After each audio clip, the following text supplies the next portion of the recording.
Sejam bem-vindos a mais um webinar. Eu sou a Caroline Souza, faço parte do time de comunicação da Vogler e junto com a Ana Lúcia, hoje eu vou apresentar esse webinar.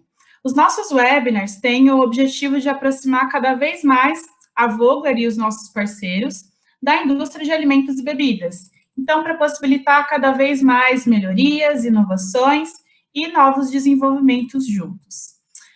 Hoje nós vamos falar da estévia, que é um ingrediente natural, que tem alto poder de dulçor, mas, em geral, ele é conhecido por ter um sabor um pouco amargo, um pouco adstringente. Com o passar do tempo, a estévia teve um uso um pouco restrito por conta disso. Mas, com as novas tecnologias, né, e com o passar do tempo, hoje é possível utilizar a estévia em soluções isoladas ou combinadas com outros ingredientes, chegando a um dulçor muito parecido com o do açúcar. Tá? Então, esse é o tema da nossa conversa hoje, mas antes eu quero fazer uma rápida introdução para vocês sobre a Vogler e a nossa atuação. O nosso chat está aberto aqui ao lado, então, se você tiver dúvidas durante a minha apresentação ou a da Ana, por favor, deixa para a gente aqui, e no final nós temos um espaço reservado para respondê-las. Bom, então, para começar, a Vogler está no mercado desde 1990 e já nasceu com esse DNA de atender a indústria de alimentos e bebidas, né? Trazer ingredientes pensados para essa indústria. E com o passar dos anos, assim como o nosso logo mudou, alguns processos mudaram, mas algumas coisas permanecem no DNA. Então, a Vogler foi acompanhando as mudanças de mercado, as tendências, mas sempre com o seu compromisso inicial aí de atender a indústria de alimentos com regularidade, com produtos de qualidade. Bom, os nossos valores. A nossa missão é ser uma empresa estruturada para satisfazer com eficácia as necessidades dos nossos colaboradores, clientes e os fornecedores, dos nossos produtos e serviços, criando relações confiáveis, saudáveis e duradouras. E a nossa visão é ser reconhecida como uma empresa confiável e ética, que cresce constantemente de forma sustentável e eficiente, na arte de servir com competência novamente o nosso tripé de colaboradores, clientes e fornecedores. Bom, são 30 anos atuando no mercado, então a Vogler possui essa experiência e esse reconhecimento. Temos um amplo portfólio de ingredientes universais e de especialidades, entre eles os nossos blends, que nós vamos falar um pouco hoje. Temos mais de 130 funcionários e mais de 10 mil metros quadrados de área nas nossas instalações. Temos uma equipe comercial e técnica muito preparada e muito proativa para trazer novas soluções para a indústria. Mais uma vez, vale destacar a nossa distribuição rápida e eficiente, então, a prioridade para a Vogler é manter o estoque local para atender os nossos clientes sempre da melhor forma, e a confiabilidade que é garantida através das nossas auditorias constantes, nossos processos de qualidade, contábil e financeira. Então, com o passar dos anos, vieram alguns reconhecimentos aqui nesse... Desculpa, acho que eu acabei esquecendo de passar o slide por aqui. Nós temos 2 reconhecimentos, o primeiro deles é da revista Exame, é um selo das pequenas e médias empresas que mais crescem no Brasil, e o segundo é da revista Aditivos e Ingredientes, que premia todos os anos o melhor distribuidor para a indústria de alimentos. Bom, sobre as nossas certificações, a Vogler possui a certificação de segurança de alimentos, FSC 22000, para a divisão de Vogler Systems, e também somos operadores econômicos autorizados, o que acaba agilizando os nossos processos logísticos, né, a chegada dos ingredientes nas instalações da Vogler e, consequentemente, para os nossos clientes também, que colabora muito para a nossa regularidade aí de estoque. Falando um pouco das nossas divisões, então, a primeira delas é a de ingredientes. A Vogler possui muitos ingredientes universais, um portfólio bem amplo, aliado novamente à questão de qualidade e regularidade desses produtos, com parcerias bem renomadas aí mundialmente. A nossa divisão Systems, que são nossos produtos personalizados, né, são blends feitos para os nossos clientes, de forma a atender ele melhor nas suas necessidades específicas. É a nossa divisão que tem a certificação, né, e a intenção dessa divisão é oferecer produtos tecnológicos e que garantam soluções aí para os nossos clientes nas suas necessidades. E a nossa última divisão, a divisão de aromas, né? Então, além dos ingredientes aí já conhecidos universalmente, os blends de ingredientes, nós trazemos também uma linha completa aí de aromas doces, salgados, condimentos, emulsões para diversos segmentos aí, várias aplicações. Bom, para falar então um pouco de mercado, antes da apresentação da Ana, queria fazer uma rápida introdução aqui sobre o mercado de Stevia. Bom, então, com as preocupações atuais na ingestão do açúcar, na redução do açúcar, problemas de obesidade, diabetes, as marcas têm uma grande pressão na redução desse ingrediente, né? Em 2018, a Stevia como uma grande solução para esse problema. Em 2018, o mercado de Stevia foi avaliado em 637 milhões de dólares. E a previsão é que cresça ainda mais até 2026, com mais de 1 bilhão de dólares. Então, é um mercado em pleno crescimento. E, além disso, a Stevia é utilizada em muitos segmentos. Então, desde o edulcorante de mesa até doces, bebidas, iogurtes, e aí são vastas as aplicações. E nós estamos aí na região-chave para o crescimento da Stevia. A América Latina lidera aí, né, o mercado em lançamentos de alimentos e bebidas que contêm a Stevia, e isso se dá por conta da prioridade na redução de açúcar, seja pela questão de rotulagem nutricional, ou seja por conta, né, um dos fatores aí que impulsionou isso nos últimos anos, no ano passado e nesse ano também, é a pandemia do Covid, né, com a obesidade e a diabetes são fatores de risco para a doença, a redução de açúcar é muito importante nesse caso. E, como eu já mencionei, né, anteriormente, existe uma fama da Stevia de ter esse sabor um pouco residual, né, no final aí do produto. Então, o foco é a melhoria nesse sabor. As pesquisas recentes mostram que as grandes marcas se esforçam muito para maximizar esse potencial da Stevia, né? Hoje já existem várias formas de extração diferentes para trazer o melhor do ingrediente, seja ele sozinho ou com outros ingredientes em sinergia, né? E falando nisso, os blends de edulcorantes também é um segmento que tende muito a crescer, né? Um ingrediente que tende a ser muito mais utilizado pela indústria. Então, o eritritol e o xilitol são dois exemplos de edulcorantes que trabalham junto com a Stevia para trazer melhorias no sensorial do produto. Então, o eritritol está em 75% dos lançamentos globais, junto com a Stevia, e o xilitol em 55% deles.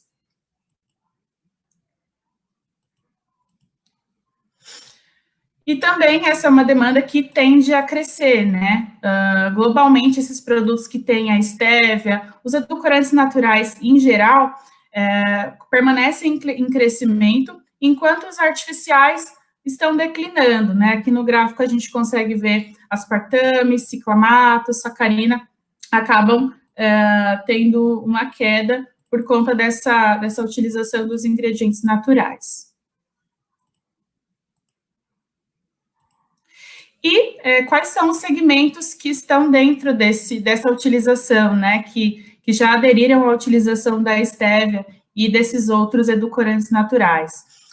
Aqui, nas 4 primeiras colocações, né, os 4 maiores segmentos que utilizam, estão as bebidas com aporte nutricional maior, iogurte colherável, as bebidas carbonatadas e as bebidas esportivas. Então, bebidas está liderando aí as categorias que utilizam a estévia, mas também não exclui a utilização em outros segmentos. Então, aqui nós temos snacks, temos chás, gelados, enfim, vários outros segmentos e várias possibilidades para a aplicação da estévia, que é algo que a Ana vai explorar também agora na apresentação dela. Agora eu queria passar a palavra para a Ana.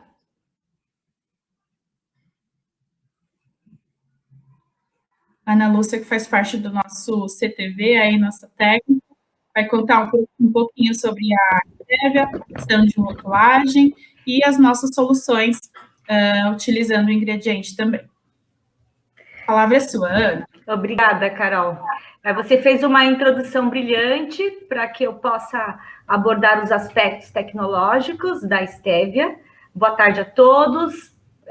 Para quem não me conhece, eu sou Ana Lúcia, trabalho no Centro Tecnológico da Vogler. Esse tema de redução de açúcar é um tema que particularmente eu gosto muito. Então, vamos ver se em 30 minutos eu consigo compartilhar um pouquinho da minha experiência, né, na questão da substituição do açúcar, e hoje, em particular, com relação à estévia, e as soluções que a gente consegue desenhar e entregar para o mercado. De fato, é um adoçante, né, como a gente fala, o edulcorante bastante desafiador, que merece uma atenção especial. Não é fácil trabalhar com estévia, né, mas a gente consegue, sim, usar a estévia, que é um edulcorante, um adoçante natural, antigo, já da época dos nossos índios guaranis no Paraguai. Vou contar um pouquinho de onde vem e como evoluiu, mas a gente, sim, consegue usar e consegue ter produtos com perfis sensoriais bem interessantes. Por isso esse nome, um novo olhar para a estévia, né? A estévia é uma planta, é uma folha, né, de origem aqui do sul, da América do Sul, mas ela sempre teve esse mistério, né? É uma folha que era usada pelos índios, mas essa questão do sabor sempre foi bastante desafiador. Vamos contar um pouquinho, mas antes de falar da questão da estévia, a gente precisa compartilhar, né, essa pressão grande que existe na indústria de alimentos para a redução de açúcar, né? Porque lá no passado, os produtos eram desenhados com redução parcial ou total de açúcar para aquele consumidor que, por alguma razão, ou ele tinha diabetes, ou ele queria, enfim, perder peso. Então, ele queria um produto com menos açúcar, né? Mas era para públicos específicos, né? Agora a pressão é diferente, é uma pressão de saúde. Aqui no Brasil, começou com um grande acordo entre a Anvisa e as associações de indústrias de alimentação, um grande acordo para reduzir açúcar, né? Houve um plano para uma redução programada aí durante alguns anos nos refrigerantes, nos bolos, enfim, né, nos alimentos que são industrializados e oferecidos ao consumidor. Então, tudo começou com esse grande acordo, mas o mundo já estava à frente, né, já tomando providências, né, bem agressivas e bem rigorosas com relação à rotulagem e à informação que chegaria ao consumidor. Isso tudo por quê? É uma pressão, na verdade, do Ministério da Saúde, né? Porque a gente sabe aqui que os estudos, eles comprovam que o consumo excessivo de açúcar leva à obesidade e pode também levar a uma falência do pâncreas ao longo dos anos, né? O consumo excessivo, e aí o desenvolvimento do diabetes, né? Isso é saúde pública, isso é gasto, né, para o Ministério da Saúde, tá? Só para a gente entender o cenário, né? Aqui é um dado aqui de 3 anos atrás, né? 54% da população brasileira acima do peso, né? Isso é bastante preocupante, 54%. E aí a gente tem que 19% são obesos, né? Isso é doença, né? Obesidade é desse 19% da população. 30% das crianças entre 5 a 9 anos de idade estariam também com sobrepeso. E aí a gente tem uma população que a gente sabe, tá? Que isso é uma informação que o Ministério da Saúde tem, 7,4% da população com diabetes, isso que a gente tem, né? Esse número deve ser maior, né? E teve um aumento de quase 35% nos últimos 9 anos, né?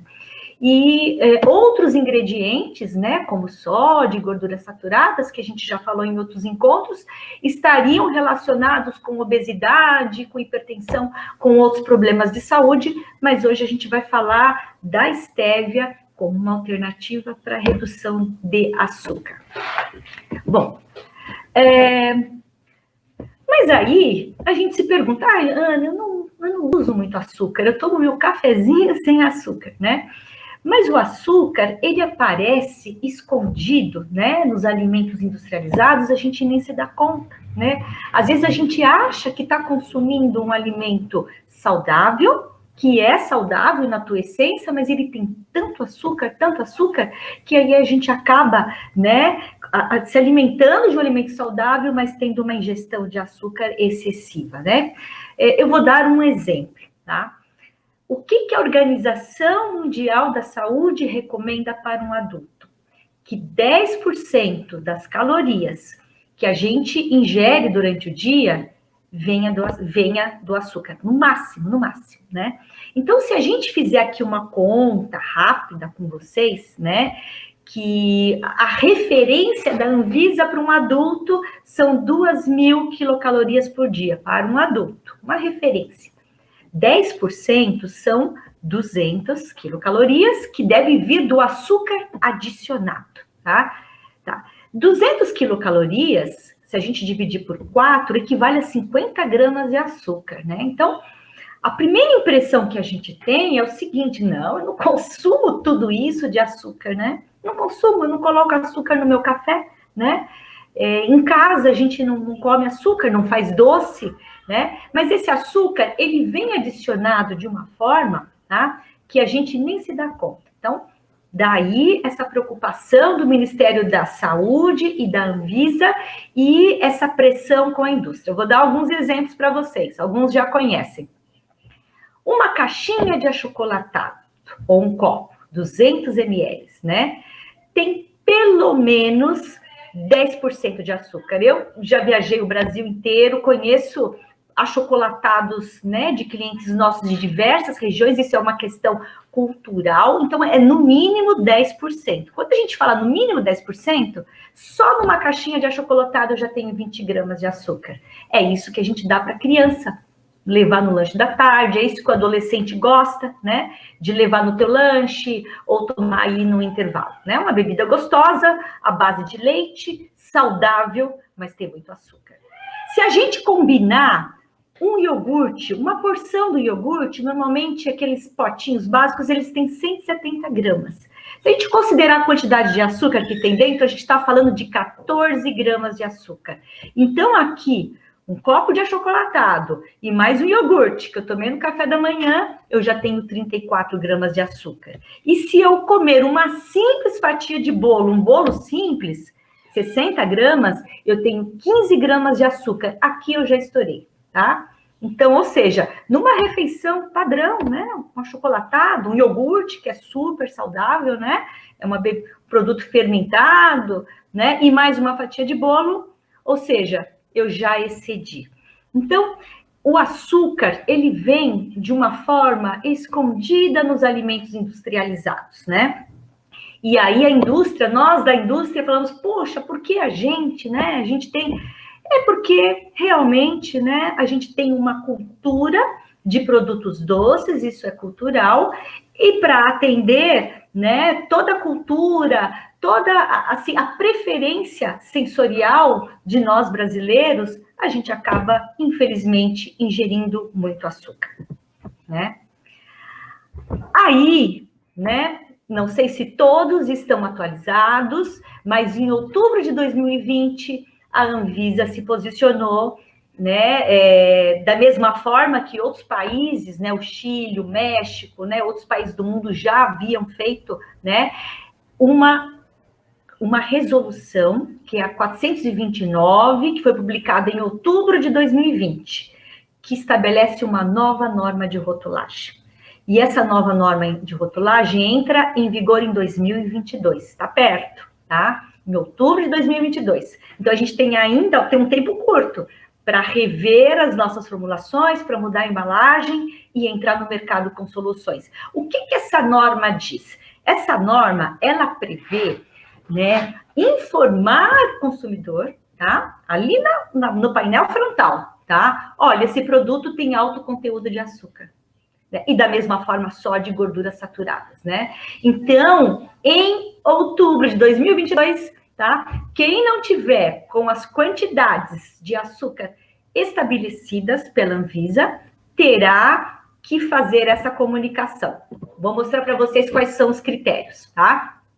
Aqui hoje a gente vai falar de açúcar, mas impacta só de gorduras saturadas. Quando a gente fala de açúcar, tá? Se o alimento for sólido ou semissólido, eu posso ter no máximo 15 gramas de açúcar por 100 gramas de produto. Lembra que um bolo, 60 gramas já tem 15 gramas de açúcar? Ou seja, é mais do que 15 gramas em 100 gramas. Então, um bolo vai ter que fazer uma comunicação no painel frontal, que eu vou mostrar daqui a pouco. Alimentos líquidos, quantidades iguais ou superiores a 7,5 gramas de açúcar por 100 ml, também terão que fazer esse alerta à população. Lembra do achocolatado, que eu comentei, que tem 10% de açúcar? Né? No mínimo. Ou seja, um achocolatado terá que fazer essa advertência. Então, imagina, eu sou um consumidor, eu chego no supermercado, eu não estou sabendo de resolução, não estou sabendo de nada. Eu vejo um achocolatado que tem uma advertência. Olha, esse produto tem alto teor de açúcar e o outro não. Eu acabo optando, obviamente, por aquele que não tem essa advertência. Como ficará a rotulagem no painel frontal daqueles alimentos que tenham, né, se for sólido, uma quantidade maior ou igual a 15 gramas de açúcar por 100 gramas ou de 7 gramas e meio por 100 ml, que é no caso do alimento líquido. Ele terá que apresentar essa advertência alto em açúcar adicionado, né? Então, a gente já está atrasada, né? A Vogler tem diversas soluções para ajudá-los para que vocês tenham essa redução de açúcar, mas hoje o nosso encontro é dedicado à estévia, tá? A gente tem pouco tempo, hoje a gente vai falar da estévia como uma alternativa natural para redução de açúcar, tá? E como a gente vai ter esse desafio sensorial e a gente ter um produto gostoso. Antes de tudo, é importante, muito importante, que a gente entenda que as nossas percepções sensoriais de sabor doce, de sabor salgado e de amargo, tá? Elas começam nas nossas papilas gustativas, começam na nossa boca, tá? Então, tem até um exemplo clássico, que tem uma região da língua que é azeda, uma região que a gente percebe notas amargas. Eu ia colocar aqui, mas é muito controverso, tá? Muito controverso, então eu resolvi não fazer essa discussão, tá? O que acontece, tá? Quando a gente estimula as nossas papilas gustativas, tá? Essa informação vai para o nosso cérebro, tá? Vai para o nosso cérebro. Tanto é que pessoas que têm alguns problemas neurológicos acabam perdendo a percepção de sabor doce, salgado e de amargo, tá? Então, tudo começa na boca e é uma confusão, várias papilas gustativas, tá? Que acabam desafiando e acabam nos dizendo como que é o sabor de um produto, tá? Bom, isso, a gente tem esse desafio até com o açúcar, tá? Até com o açúcar, falou, mas o açúcar eu não tenho esse desafio. Temos sim esse desafio. A gente tem diversos clientes que usam o açúcar sacarose, né, em suas formulações, né, e acabam migrando para glucose, frutose, que são outros tipos de açúcares, né, e acabam achando que a formulação ficou diferente, tá? Então, vamos explicar por quê, tá? Esse gráfico aqui, ele mostra, né, uma ideia de um dos fenômenos que ocorrem quando a gente ingere algum produto que vai conferir o sabor doce, tá? Aqui é a intensidade de percepção do sabor doce com o tempo. Eu vou mostrar esse gráfico, por isso que se repete para todo tipo de substância que confere um sabor doce, tá? Então, vamos aqui comparar o açúcar, que é a sacarose, com a glucose de milho e com a frutose, que é um açúcar que é muito presente em quantidades bem significativas nas frutas. Esse azul aqui, gente, é a sacarose, que é o açúcar de cana. Quando coloco a sacarose na boca, o que acontece? A intensidade do sabor doce vai aumentando com o tempo, tá? Até que eu percebo um máximo de sabor doce e esse sabor vai desaparecendo. Uma coisa muito suave. Se eu coloco a glucose na boca, o que acontece?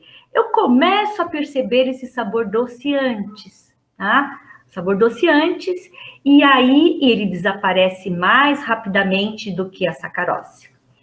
Se eu coloco a frutose na boca, né? Não sei se vocês já trabalharam com frutose. Você coloca na boca, rapidamente ela dá um pico de doçor e esse doçor desaparece. Ou seja, mesmo na natureza, os diferentes tipos de açúcares, que não são os adoçantes, edulcorantes, a gente tem percepção diferente.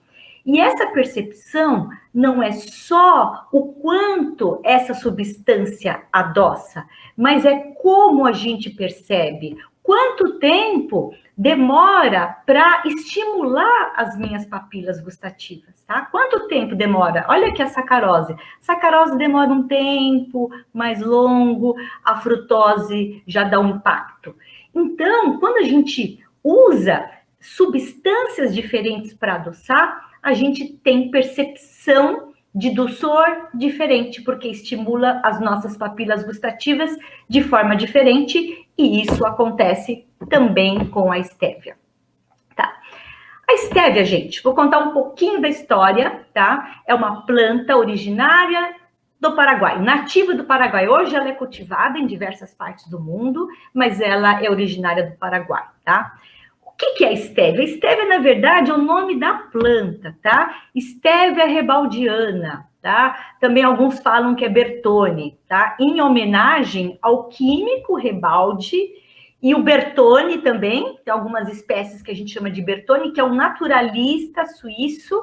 Esse naturalista suíço e esse químico paraguaio Bertone, em 1899, 1900, começaram a estudar a estévia e a identificar os componentes dessa planta que davam sabor doce.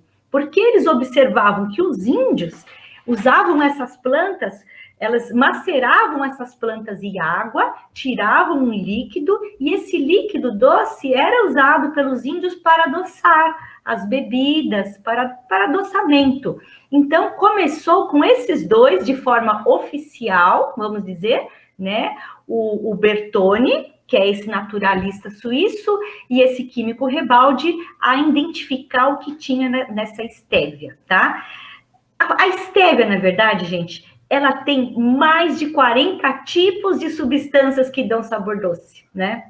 Aí já começa a complicar. Mais de 40 tipos de substâncias. Então, no início, o que se tinha? Tinha um extrato, um líquido dessa planta que era cristalizado e era usado para adoçar. E pronto, né? E pronto, tá? Hoje, o que a gente tem de tecnologia, que eu vou contar um pouquinho mais para frente, é identificar o que tem nessa estévia e o que me interessa, o que tem nessa folha, tá? Então, hoje, se alguém liga para a Vogue e fala, eu quero uma estévia, né?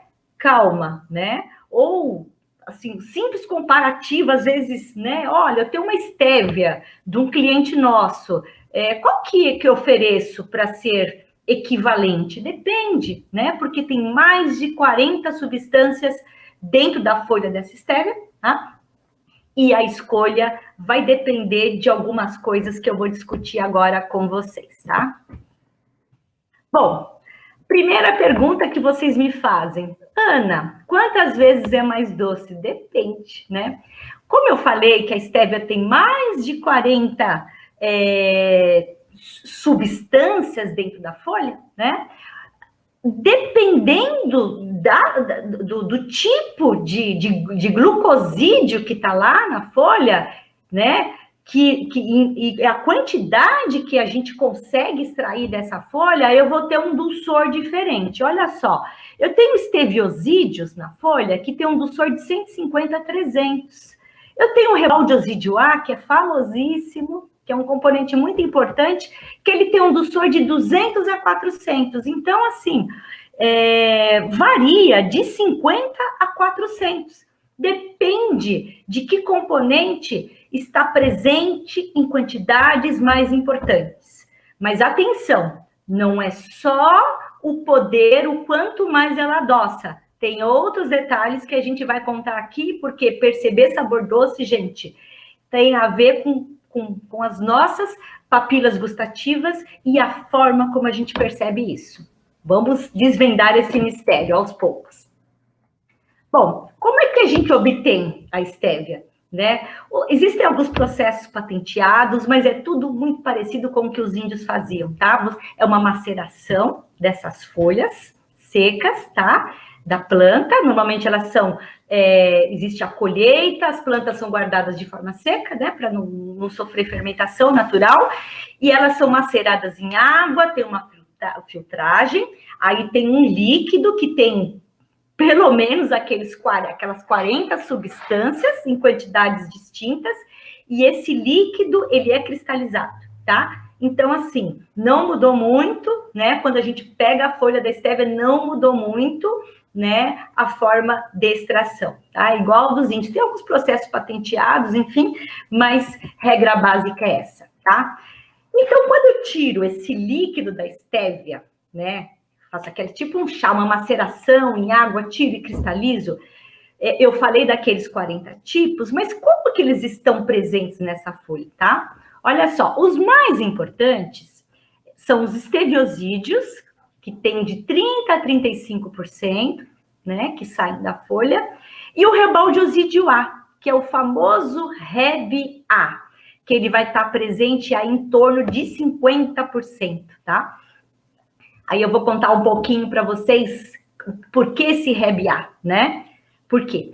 Então, o que acontece? Eu tenho a folha, faço extrato, tiro o líquido, cristalizo. Eu vou ter tudo isso.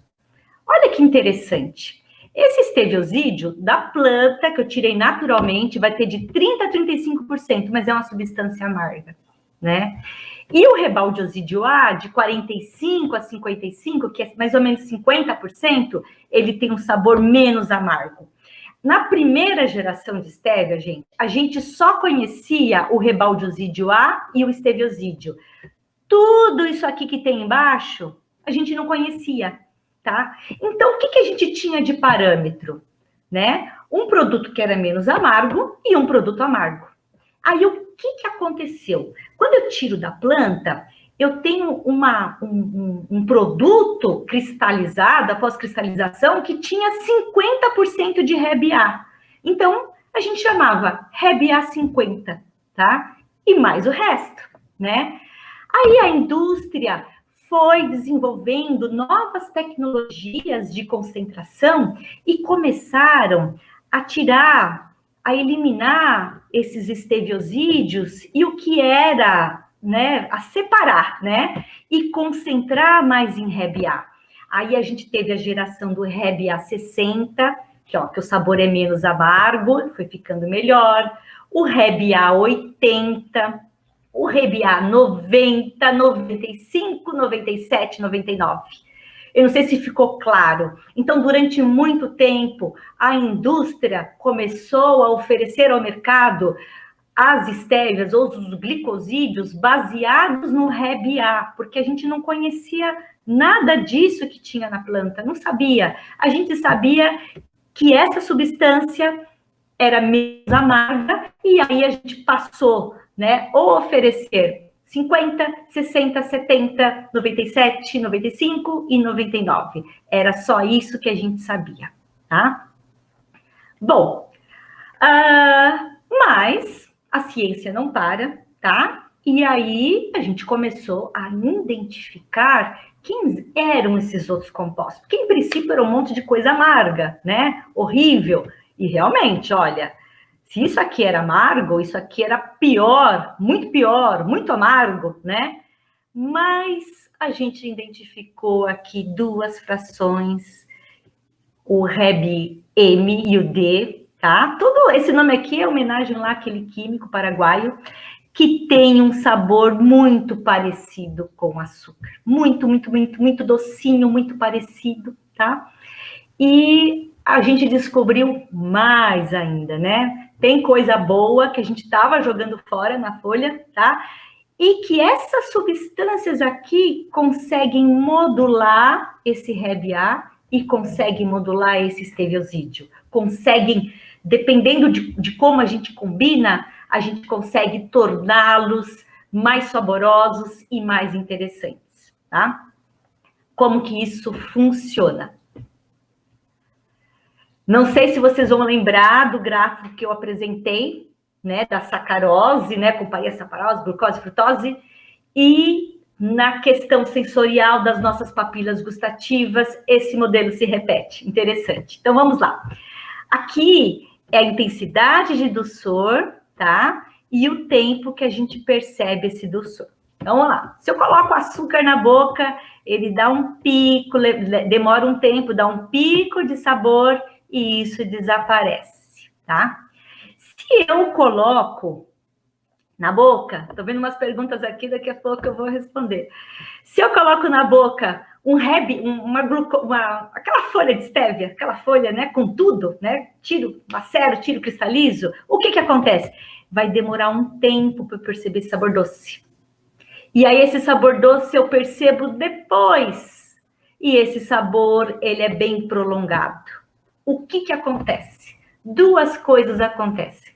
Primeiro, o consumidor vai pingar lá aquele adoçante de mesa feito com aquela estévia longa que é da folha, vai falar, não está adoçando. Por quê? Porque demora para ele perceber o sabor doce. Demora, né?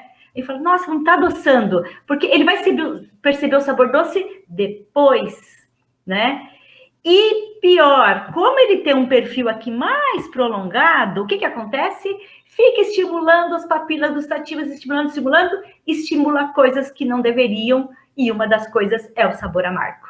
Então, a gente tem um produto que parece que não adoça, né? Você vai colocando mais na formulação, e além disso, é o produto que parece que estimula e dá percepção de amargo, tá?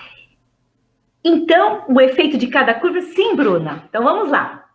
Quando aqui, Bruna, que está fazendo a pergunta, aqui é a intensidade de dulçor e aqui é o tempo que eu percebo esse sabor doce.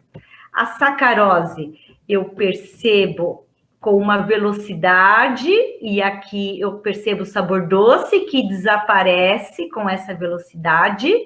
Essa curva aqui é da estévia, ou seja, ela demora aqui, olha, demora um tempo para você começar a perceber o sabor doce. Eu atinjo um pico de dulçor com um tempo maior do que a sacarose e essa curva é mais longa, olha, mais longa do que com açúcar. Ou seja, fica estimulando as papilas gustativas e aí a gente acha que estimula e a gente tem a percepção de amargo. Qual que é a ideia? Usar frações daquela folha que a gente consegue separar, né? Que a gente chama de moduladoras, né? Porque eu falei, tem mais de 40 tipos, né? E o que a gente faz? Essas frações moduladoras, elas têm um impacto, tá? De dar um dulçor e desaparecer, tá? Bem rápido, mais rápido que o açúcar. E quando eu combino essas frações com essas que têm um perfil mais longo, eu vou trazendo essa curva aqui para mais próximo do açúcar, tá? Eu vou trazendo, dependendo da mistura e do tipo de fração que eu faço a mistura. Então, qual é o recado? Quando a gente fala de estévia, não é um tema simples, é ciência, tá? a folha da estévia tem várias substâncias, tá? O Reb-A é um produto clássico, antigo, a gente consegue desenvolver produtos com reduções parciais de 30%, 40% de açúcar, tá? Com aquele Reb-A antigo que a gente falou, tá? Que é uma fração razoável da folha.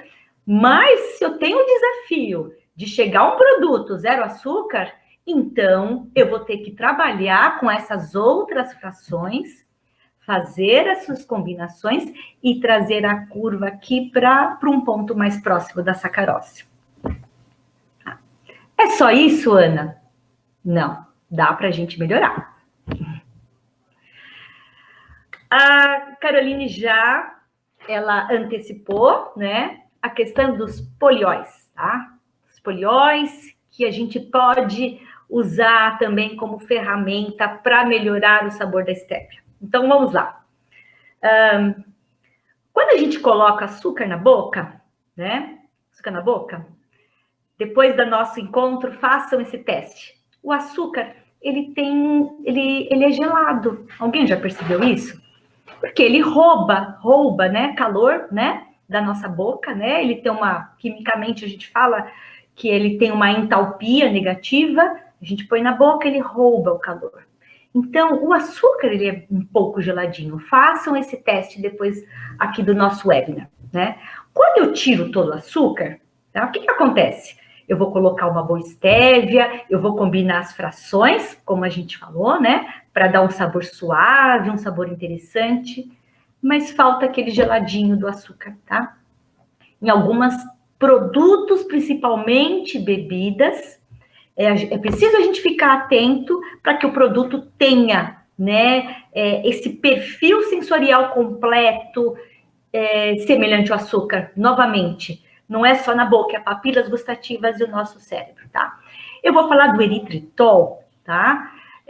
Os polióis, eles todos têm um calor de solução negativo, tá? A gente tem o eritritol, o xilitol, o maltitol, o sorbitol, todos têm, tá? Mas o que acontece com o eritritol? O eritritol, por alguma razão, né? Por alguma razão, ele combina muito mais com a estévia do que os outros polióis. Lembra do gráfico da Carol, que 77% aí dos produtos, mais de 70% dos produtos do mercado que usam estévia sempre tem o eritritol e 55% de xilitol?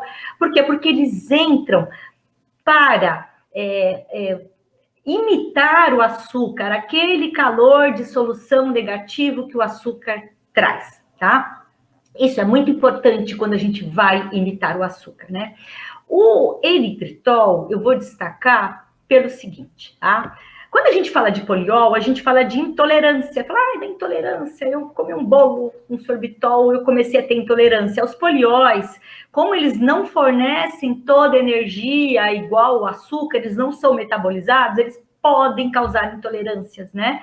Então, quanto mais você consome, você pode ter uma percepção de gases, de intolerância digestiva, tá? Aqui é um gráfico que mostra o seguinte, a quantidade, tá, né, de ingestão por quilo de peso, e a partir do qual a gente começaria a perceber alguma intolerância. Então, a gente tem aqui o eritritol, a gente começaria com 0,8 gramas por quilo de peso corpóreo, é bastante, tá? E os outros polióis, a gente teria uma intolerância a partir de 0,3. Então, aqui mostra que além do eritritol ele combina bem com as estévias, com glicosídeos, tá? Todo poliol combina, vai bem, mas o eritritol, por alguma razão que a gente ainda desconhece, é a cereja do bolo, tá? Ele além disso, tem essa diferença em relação aos outros polióis da questão da tolerância, em todas as aplicações, tá, gente?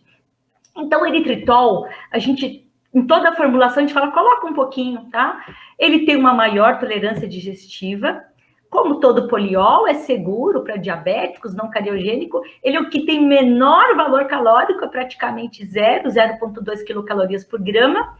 Como ele é produzido por processo fermentativo, a gente considera natural, tá? Que é produzido por processo fermentativo, e ele tem um alto sinergismo com os glucosídeos de esteviol. Então, a Vogler, além de oferecer, né, as soluções, né, a base dos glucosídeos, né, as soluções já otimizadas para ter um bom perfil sensorial, a gente também oferece para o mercado o eritritol isolado ou o eritritol também combinado com os glucosídeos de esteviol para facilitar a vida de vocês, tá? Bom, o que a gente recomenda são dosagens a partir de 1% para a gente ter esse efeito sinérgico com glucosídeo de esteviol, quando a gente fala de bebidas, a partir de 1%, e tem um detalhe importantíssimo. O nosso eritritol, ele tem FEMA. O que é FEMA? É um registro, né? É um registro numa associação americana de flavors, de aromas, que é reconhecida pela Anvisa. A Anvisa reconhece o registro FEMA como aroma no Brasil. E aí, o que acontece? Vamos supor que vocês tenham um produto que vocês já usam uma estévia, tá? Aí, vocês optam por usar uma solução de estévia da Vogler. Mas o eritritol, ele acaba sendo a cereja do bolo, tá? Falou, Ana, eu vou ter que mudar meu rótulo, porque eu vou ter que colocar eritritol. Não. Dependendo da dosagem, ele pode ser declarado como aroma. E se você já tem um aroma na tua formulação, você não precisa mudar a rotulagem, né? É só trocar o glucosídeo ou a estévia que você usa hoje pela nossa, tá? E se quiser aquela cereja do bolo, tá? A gente entra com eritritol e dependendo da dosagem, ele não vai mudar a tua rotulagem. Então, para finalizar aqui o nosso encontro, tá? Trabalhar com estévia ou glucosídeo de esteviol não é simples, vocês têm razão, não é fácil, tá? Não é fácil mesmo, tá? E a nossa proposta é oferecer a solução que melhor atende aí para o teu produto, tá? Qual é o ponto da curva? Qual é o tipo de mistura que vai atender para que o teu produto tenha um perfil sensorial muito mais próximo que o açúcar? Porque hoje reduzir açúcar não é só uma questão de posicionamento da minha marca para um nicho de mercado, não é mais. Hoje, redução de açúcar vai ter impacto na rotulagem, né, no painel frontal dos produtos. Então, é um cenário real, tá? 2022 está chegando, outubro de 2022, ou a gente se ajusta, ou a gente vai ter que colocar aquela advertência aí no nosso painel frontal, tá? Eu espero que a gente tenha atendido aí as questões. Tá certo. Agradecer mais uma vez, Helena, pela apresentação, muito completa, muito bacana. Agradecer a todos pela participação. Nós continuamos aqui em home office, né, Ana? Então, temos os entrevistas aí.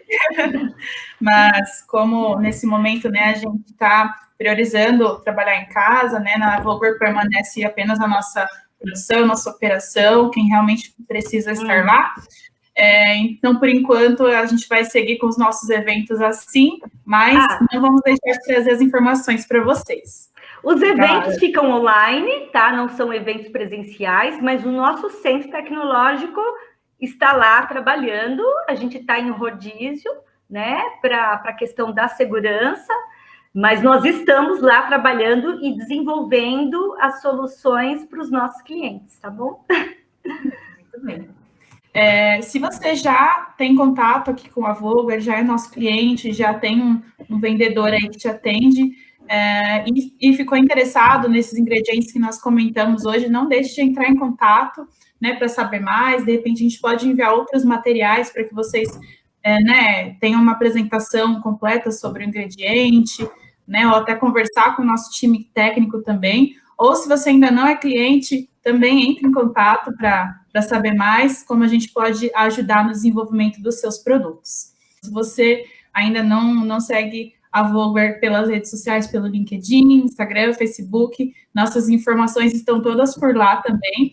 Então, sigam as nossas páginas para acompanhar as próximas notícias, tanto de Stevia quanto de outros segmentos e ingredientes. ok?